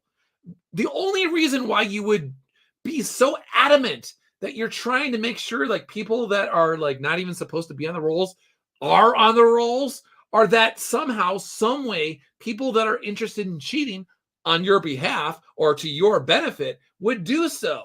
So once they get the names, once they get the roles, and that's the thing, is if there's a time crunch and whenever there's a super time crunch and you overload the system and you have these normal people, you've got like Greg and Diane and Jane and Bill from whatever county, and they're the guys, they're, tasked with counting and verifying and doing all this sort of stuff. And you're like, go, go, go, go. You got to get it done. You got to get it done. Well, they know there's pressure on them to get it done. So they're going to just count them. They're just going to go through because they got to get them done because they don't want to cause problems. They don't want to be the one that causes the delay. They don't want to get themselves mired in lawsuits, and they don't want their face being all over the news and all this sort of stuff. And so everybody has an incentive to just go and green light it and rubber stamp stuff. And they know this. So that's why they try and shove in as many illegal votes as possible, because they know that the time will allow them to be able to benefit from the illegality. let's see here. Let me mute my thing so I can cough. No, I won't. Well, actually, I do. All right. So I coughed. All right. All right. So let's see. Winding down here. Well, let's get to Frank. Trump connects strongly with his base. He clearly wants to benefit his followers and wants to restore some part of the American dream. Agreed. Donald Trump is very much a man of the 1980s. His ascent to power in many respects was like the 80s and the 90s. You wonder why Mike Tyson is such a good friend of him, and the UFC and all these people knew him. He was winning awards from the NAACP, Jesse Jackson, and all these people. Donald Trump is a really great guy, and blah, blah, blah. He's doing so much for the black community and black entrepreneurs and doing so much, blah, blah, blah. The second that he became a Republican and ran for office and he was taken seriously, then boom, overnight, they decided that he was a racist and he was a bad guy and he was Hitler and all this sort of stuff. So that's what they do. It's all fake. Let's see. Frank, celebs must have gotten the Democrat emergency signal. Yeah. So let's see. Now I need to make sure my educated voting. Now I need to make sure my mother isn't voting. All right. So now we've gone through the political stuff. I'm thinking of doing some religious faith stuff in the near future, either on the channel or on my blog or whatnot. So let's see. The demonic is always most powerful when he is denied. Fulton Sheen. I've had people laugh at me over the years because I believe in demons, and others who genuinely say, "You believe in that stuff?" The demonic is not going to reveal itself to someone who A, doesn't believe in demons, and B, inadvertently aligns with the demonic's agenda. Someone who dismisses the supernatural because he has a picture of old SNL John Lovitz in a devil costume in his head will be left alone because it's exactly what the demonic wants. The truly demonic is more inclined to present itself to those who know demons are real, who actively resist them. Encounters are highly personal and terrifying, true psychological and spiritual abuse, which is one reason why those who have experienced it often do not want to talk about it. I might write up a piece on the demonic influencing dreams, aka nightmares, in the near future. Noctis Terrarii is a creative take on the issue, but I do have more academic observations. So I'll get into this. The thing is, it's really, how do I say this? Let me go into what I will probably cover. So the demonic influencing dreams. This is just me from my own personal experience. So how would you know that the demonic is actually influencing your dreams? So for me, I have like baseline dreams. My baseline psychology in my dream is one thing. 99% of the time, I am hanging out with my wife. I am back in basic training. I'm back in the military, and I'm doing stuff with the guys in my old platoon. I'm oftentimes just doing rather mundane things, or I'm with a celebrity and I'm just talking to like Sylvester Stallone about, I don't know, just like virtue or like random things, or like, you know, the symbolism in Cobra. I'm just like sort of making things up, but not. But you know, so in my dreams, this is what my dreams are like 99% of the time. But if the demonic is influencing the dream and then I have a nightmare, then all of a sudden my dream might become hyper realistic. I am very aware and sometimes even become lucid in my dream. It's not like just a normal dream where it's like there's your normal dream, like there might be kind of hazy, kind of fuzzy, and the resolution isn't so great, and you could see maybe Stallone's face right in front of you or your wife's, but you can't see much more around it or whatever. But if the demonic is influencing your dream, suddenly, boom, it's like I'm in my room right now and it's happening and I can see everything. And then it might be hyper crazily bizarre, like in a way where things are happening that I'm like my mind would never naturally come up with. And you're just like just warped, twisted, bizarre, terrifyingly like evil things or something like that, like grotesque images that are just, you know, you if you were awake, you might wet your pants or you might crap your pants or something like that. And then if the demonic has influenced your dream, in addition to those things, a lot of times the demons will have complete control over your body. Suddenly it feels like they are like puppet masters or something along those lines. And you literally can't control, you know, they want to be in complete control over you and they want to scare the crap out of you. And then for me personally, I'll wake up and I'll get this crazy chill down my spine that it's like deep into my bones and deep into my soul, where it's like it just the chill goes completely down my spine. So to me, that is how you know that the demonic has influenced your dreams. So these are things that I would like to write about. And then there's another post I want to talk about where it's like I see the demonic as acting as loan sharks. So it's like one of those things where it's like, say that you have a predominant fault, whatever it is. This is live. John Luke, thanks for tuning in. So this is something that I might write about on my blog. So say you have a predominant fault. There's a sin that like you, for whatever reason, you cannot root this out of your heart and you're trying to get rid of it, but you can't. And maybe you go a couple months and then you falter and you go in a couple months. It's like, you know, it could be gossip. It could be unforgiveness. It could be lust. It could, whatever the heck it is. And you go a month and then you really relapse. You go 2 months and you relapse. You can't get it out.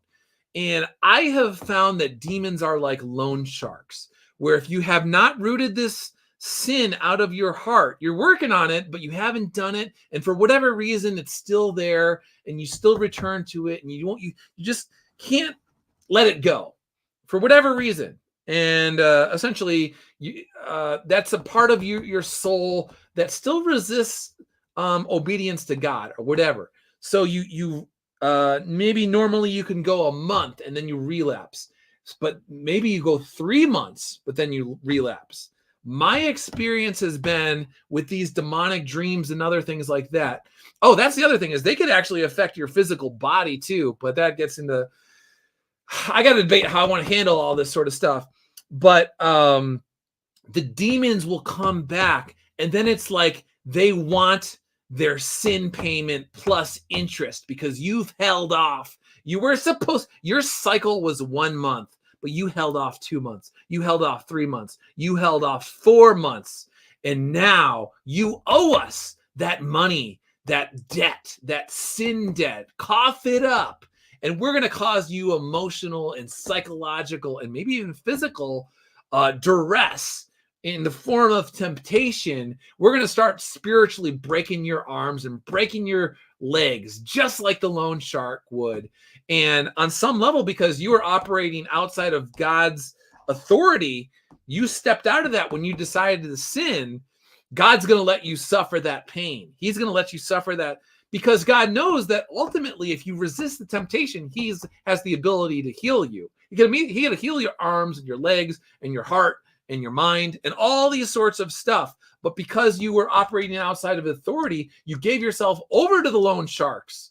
And so they are collecting on some level, rightfully in their mind or whatever, the debt that you owe them. And so God's going to let you suffer that because you didn't give yourself over to Him fully yet. Anyway, so these are the things that I want to talk about in terms of the demonic, because I've had over the course of my life many supernatural instances and encounters with the demonic.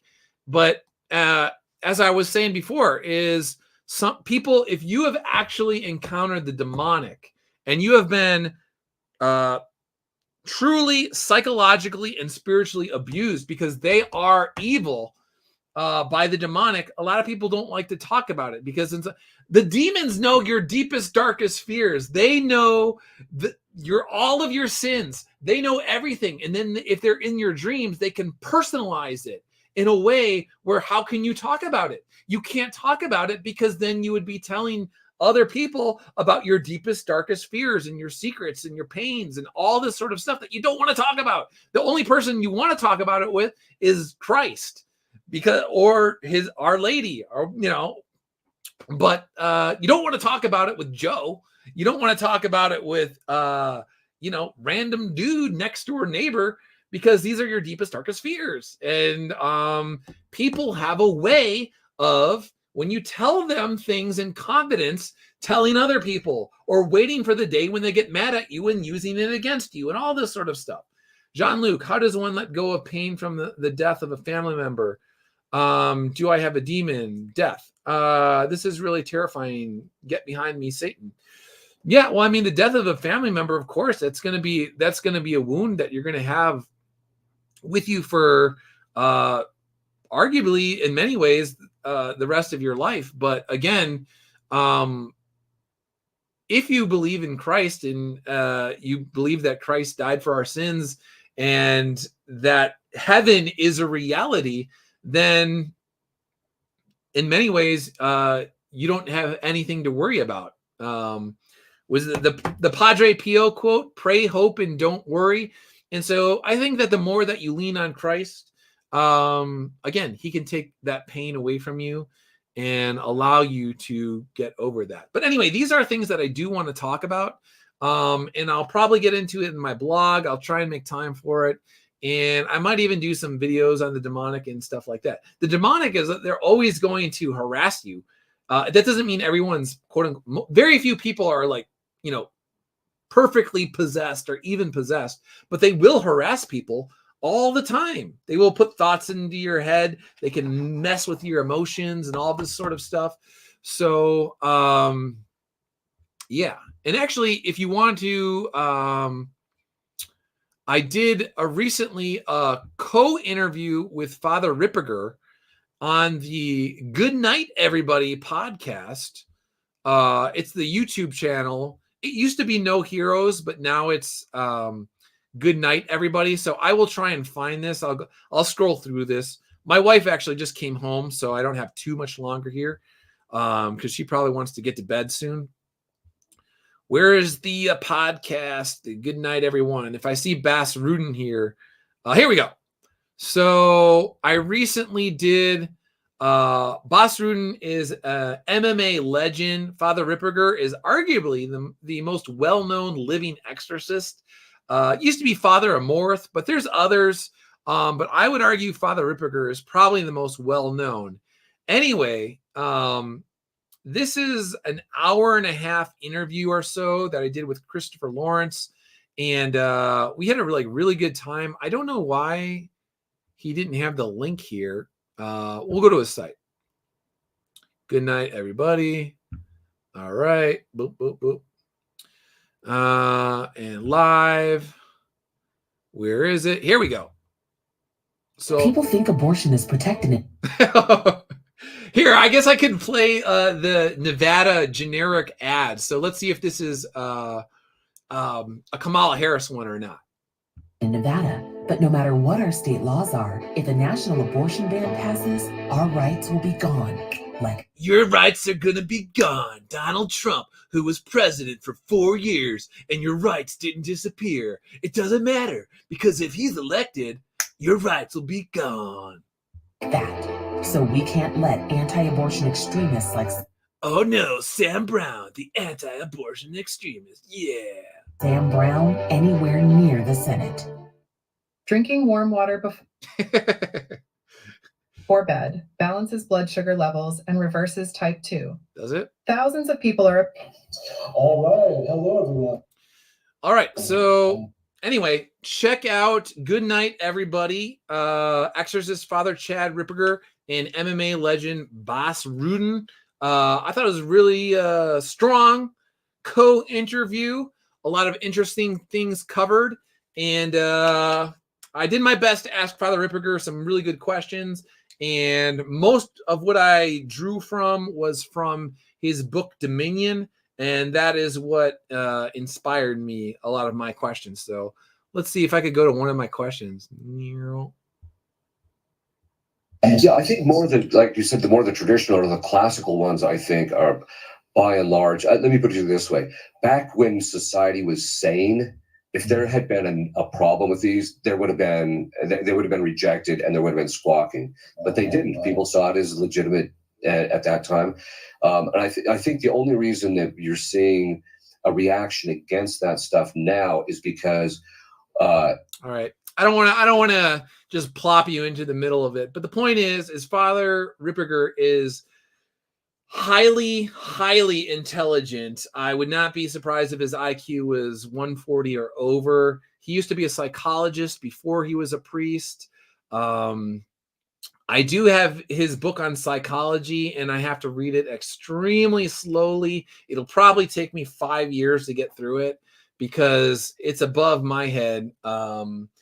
And it's made for psychologists. But anyway, the point is his books are excellent, and especially Dominion, if you're ever interested in the demonic and understanding the demonic and the quote unquote, essentially the psychology of fallen angels, then check out Dominion. It's a great book, and had a great time in this interview. VMRE. Let's see. It would be excellent. Please vote Trump. Educated Fighting. YouTube ads are horrendous lately. I was hoping to get like another one. I wonder if I could just like randomly play like like if I just let's see if it'll play another ad for us. No. Let's see what else. Let's just go to another one and see if an ad plays. Give me an ad. There was one case it would take me. I'm sorry. I like the political ads because they're so incredibly vague, and they're just like, Kamala Harris, she's going to take care of middle-class families. Vote Harris. And you're just like, wait, there's no details whatsoever. You're just saying that you're just, my wife and I joke around. We're just like, you're just saying stuff. And that's basically what all these ads are. They're just like, Donald Trump, he's a bad guy because he's a bad guy. But Harris, she's going to take care of you. Vote Harris. And you're like, what? That doesn't even make any sense. Let's see. 5 years sounds like me trying to read Les Miserables. Educated Viking. Orange Man bad. Yeah, basically they haven't given it up. Like I said, we had 4 years of Donald Trump. He was perfectly fine. He didn't do anything weird. He governed like a moderate Republican for the most part. He didn't do anything strange at all. So, and he didn't start any new wars, which is really quite nice. And also the border had some semblance of control. And we weren't letting literally 10 million people in here, including rapists and murderers and child molesters and things like that. So thank you. Thank you, Donald Trump. Appreciate that. See what else happened. Oh, cool. All right. So Catalytic Comics says, let's see. Blah, blah, blah, blah, blah, blah, blah, blah, blah. All right. So now that it's public, I could even talk about this. So Catalytic Comics kindly bought a massive amount of Soulfinder Infinite Ascent. And he was giving them out in his neighborhood for Halloween. So he had candy, he had some other comics going on here, and he bought a giant, extremely large order of softcover Infinite Ascent. So this is what I'm talking about. When I started out, we were talking about Luce or whatever her name is in Italian. And I was joking around. If a light shines in Japan and influencers don't talk about it, did it actually happen? Yeah, it did. It's just that the influencers didn't talk about it. So here's an instance where somebody bought a large volume of iconic comics, specifically Soulfinder comics, to give out to young people on Halloween. And you didn't know about it, but it happened. And so these are things where this allows me to pay Matt Weldon and Rodrigo Aviles and other people. Actually, Jean-Luc, a long time ago, time's flying, but Jean-Luc also did Soulfinder art a couple years ago, and then he put it together into a nice sort of montage and all this sort of stuff. So if you're wondering where I get the money to pay different artists to do Soulfinder work or books or whatever, it's from people like Catalytic Comics and Educated Viking here and Eliza Bar and VMRE and everybody who has supported Iconic Comics. And so it always is recycled right back into more books. And because that's what I care about. I care about getting the books out. I don't care about influencers. I think they're amusing. I think they're funny in what they ignore and what they don't. I think it's funny that they oftentimes claim to be about merit, but they're not really about merit. They're really about, you got to kiss my butt. And then if you kiss my butt enough, maybe I'll talk about your book. But if your book is actually good and it makes my book look bad, then I'm definitely not going to talk about it. So very interesting. Speaking of books, Common America Volume 10 is here. I already talked about Butch Killigan Volume 2. Common America has 13 days to go. Butch Killigan Volume 2, I believe it has 7 days to go. It's on Kickstarter and Indiegogo.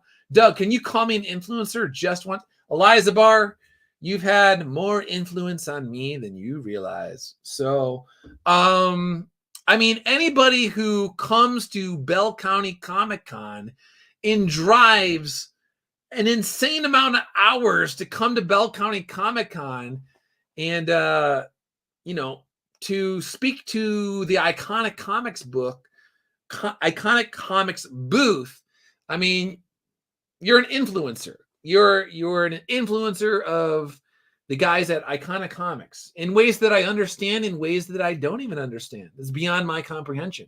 One day when I die, I will fully comprehend just how much you influenced me. So, oh, actually, speaking about that, I'll get into the religious stuff one more time. So there was a guy, where was it? So there's a dude today. Where is it? All right. So I put out this tweet. Take care of your body as if you were going to live forever and your soul as if you were going to die tomorrow. St. Augustine. And Mr. Del Rio said, I'll do neither and repent at the very last second. So whenever anybody responds to my religious posts, I never know how much is sarcasm, how much is real, if someone is trolling, if somebody is serious. But I take this stuff very seriously when someone says this. So I responded, I heavily do not suggest playing games with your soul, but you're a grown man, so you're going to do what you're going to do, but at least I'm on record as imploring you to take your eternal resting place seriously. And he says, when I get a chance, I'm punching St. Peter. He then did a post where he said he basically wasn't trying to be ridiculous or whatever. He's come to terms. But this other guy goes, he's an autistic edgelord stuck in 2007. Don't pay him any mind. Now, this is not an option for me. Because if I have an opportunity, if somebody says something that I believe is very dangerous, I'm going to pay him a mind. I want to say something that will let him know that this is not a good idea. I don't want Mr. Del Rio to be in hell. I don't want anybody to be in hell. Even I was talking about the demonic earlier, and if you ever had a real encounter with demonic, or if you truly understood what hell was, even people you don't like, you would not want that person to be there. You would actually, the thought of anybody being the puppets and the abused puppets of demons for eternity, knowing how they feel towards humanity and what they would do to you, you do not want anybody to ever go to hell. It's a scary thought. So I actually do pay Mr. Del Rio mind. And if you're watching this live stream, I care just as much about you as I do about Mr. Del Rio, because if I had my way, and I would see all of you in heaven. So what again? Maybe one day, maybe I will get into more spiritual things down the line, but for now, memento mori. Let's see. And to wrap it all up with a bow, thank you once again for supporting Soulfinder, Tunnel Hounds, Book 4 hardcover. Thanks for supporting the soft cover, the vinyl records, all the various rosaries, the pins, and anything else. The bags. I forgot about the bags earlier. The bundles, everything. The shirts, all of it. Thank you. Eliza Barr, you're a braver man than I, Mr. Educated Viking. What do you say? Oh, my biggest dream right now is to walk to Bell County Comic Con. It'd probably take a month or two fighting storms and tornadoes. Yeah, that would be cool if you could make it to Bell County Comic Con. Anybody who's watching right now, I'm looking forward to 2025. I plan on being there. I might even be at Anime Sunika. I'm not 100% sure on that. That's in February. I want to say February 15th, but don't quote me on that. But I'm going to try and get down to Texas in early 2025. So I might be at Anime Sunika, and then I fully anticipate being at Bell County Comic Con. So yeah. All right. What else do we got here? Is there anything else that I missed? Is there any questions by Eliza Barr, John Luke, since he came in, Educated Viking, BMRE, Frank, Rhaegar? Who did I miss? Ethereal Dragon, Neostar Productions. Anybody I'm missing them? AL, Tillium29. Thanks for tuning in. Appreciate it. Mark came in earlier. Appreciate it. Tagio was here earlier. Thank you. Appreciate it. And any other ones? Let's see what we got here. All right. Thank you, Catalytic Comics. Appreciate it. Let's see. Hey, Doug Ernst. Oh, Eliza Barr on Twitter. This feels somehow topical.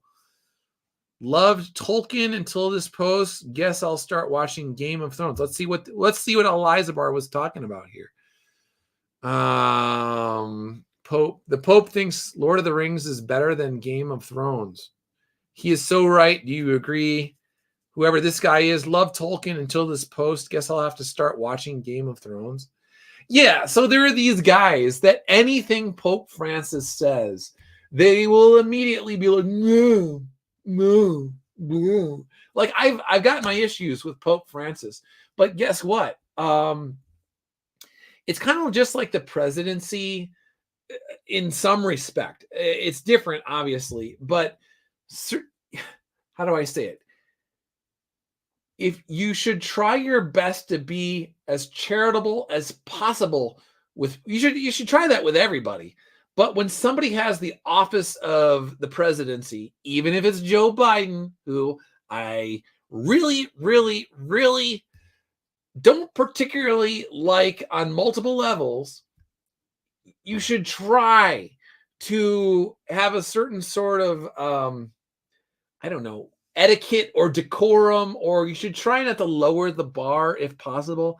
And even if you have your issues with Pope Francis and you're a Catholic, you should try to extend charity his way, the same charity that you would expect to be given to you from people that disagree with you. You should try, again, where nobody is perfect, but you should try to extend it his way. And if you can't do that, and you're so stuck in your hatred of this guy that if he likes Tolkien, you're going to immediately be like, well, maybe I should like Game of Thrones. You might have you might have some issues going on in your head that you need to sort out. Just saying. So, yeah. Anyway. All right. Let's see what else we got here. All right. Boom. Next book progress from Educated Viking. Soulfinder Volume 5 is on the way. Matt Weldon. The last time I talked to him, he's got a lot on his plate. Matt's doing all the final fight stuff. Where is it? I just posted it recently. Come on, Matt. Where's my post? So Matt's doing the final fight stuff. and he's doing a great job, of course.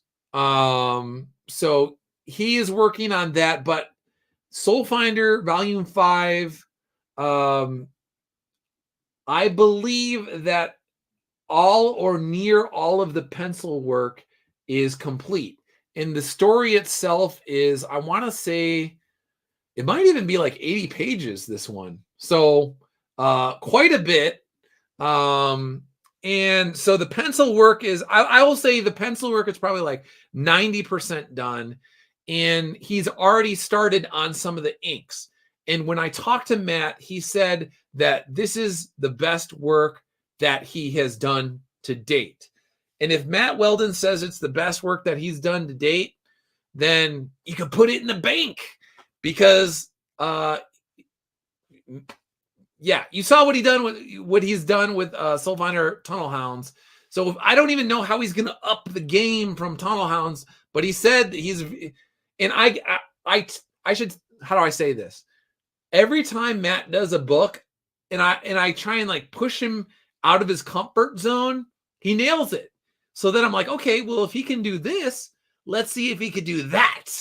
And and it's not that I'm like trying necessarily to go out of my way, but I'm coming up with ideas for the script. And I'm like, this would be cool if he can pull it off. But I'm just going to write it because he's nailed everything else. So I'm just going to write it. So Matt's done a great job. Eric Canetti is here. Eric, genius work behind Soulfinder Noctis Terrari. Thank you so much, Eric, for taking part in this. And if you haven't checked out Arc Athena Volume 4, you might want to check out that. I believe that is on the Iconic Comics website as well. I've screwed everything up now. Can I go backwards here? What's going to happen? All right, good. Anyway, Eric Canetti was kind enough to agree to work with me on Soulfinder Noctis Terrari, which again, Art Table Talk and others have reviewed it online. Great reviews. They're liking the combo, the Canetti Ernst combo. And I enjoy working with Eric. I enjoy working with Eric professionally. And I enjoy Eric just as a human being. And there's something else I want to say nice about Eric, but I don't know if I could say it yet. Maybe down the line. I will talk to Eric off the grid and see if I could talk about something. He put me in contact with somebody who has been an enormous help in a short amount of time with Soulfinder-y type stuff. We'll just put it that way. So Eric, thank you for that. Yeah, Eric he's got the Zen stuff going on where he can put up, we talked about ridiculous people trying to bait, me into stupid, inane arguments. And he always has a way of diffusing stupidity. When people try and approach him with stupid stuff, he's able to like somehow diffuse the situation. So Arc Athena Volume 4 is here. Check it out. Eric's got his bundles as well. Looks like they got some head sketches going on. All sorts of stuff. Check out Arc Athena. Check out everybody at Iconic Comics. Butch Killigan Volume 2. Common America Volume 10 on Indiegogo and Kickstarter. Butch on Kickstarter and Indiegogo. And everybody else. Alejandro Mirabal, Matt Williams, Bill Williams. Everybody that's got stuff on there. I think Punchline is still on there. Am I wrong on that? Kindred Heavens as well. I thought Punchline was still on here, but maybe not. Oh, there is Matt Weldon stuff on here for sure. Oh, Punchline is there. All right, so cool. We got some Punchline. Long Harbor as well. So yeah, check out the Iconic Comics website. And in the somewhat near future, as Christmas nears, remember that there was the the Black Friday Cyber Monday sale. So that'll probably, I'm assuming that will happen again this year. So that might be something to think about as well. Okay, I have streamed for over 2 hours now. I think we have covered pretty much everything I wanted to cover. Got to all sorts of stuff. Got to talk about everybody's work. Got to talk about politics. Got to talk about spiritual, demonic stuff, Kickstarter campaigns, Soulfinder, Luce here, Tim and Mark doing good things in Japan, haunted hotels. Check out Tim and Mark's YouTube channel. Oh, looks like we got another political ad here. Who are we voting for? We're voting for each other. Got it. It's not a policy that you're voting for. It's not Kamala Harris. You're just voting for each other. For those who struggled before us, for those we've lost, and you're not voting for Kamala Harris. You're voting for people that you actually like. for the next generation. You're voting for the next generation. It doesn't matter that inflation is through the roof and it's coming out your nose and it's coming out every orifice of your body. You're voting for the next generation that they are screwing over. That's who we're voting for. What about you? That's exactly what I was talking about earlier. Completely vague, completely like just this soaring vagueness where it's just like, we're voting for each other. We're voting for the next generation. We're voting for the people in our lives that we love. Vote for Kamala Harris. Let's see. I would vote. I too would vote for the person who will be next to me in World War III. Says Educated Viking, Neostar Production. Sounds like a blast. びっくりした。まだ衣装を着てないの。着替えたいから早く出て行ってよ、もう。Tim and Mark, you guys. これでよし。All right, so check out the Haunted Crescent Hotel in Eureka Springs, Arkansas. And it's a very interesting little video, very educational. I'm hoping that Mark and Tim are able to work out some sort of like hauntedness into future books. Who knows? So anyway, check it out. Thanks again for everyone for tuning in. I really appreciate it. I will try not to take another month or break off between streams. I had a great time talking with everybody who stopped in tonight. And yeah, I'll see you later. Eric Canetti, thanks for tuning in. Mark Pellegrini, thanks for tuning in. Anybody else who was just lurking out there, thanks for tuning in. And appreciate it. And check out everybody at Iconic Comics. Thanks again. John Luke, good night. Everyone, cheers. Thanks again, John Luke. Appreciate it, man. See ya.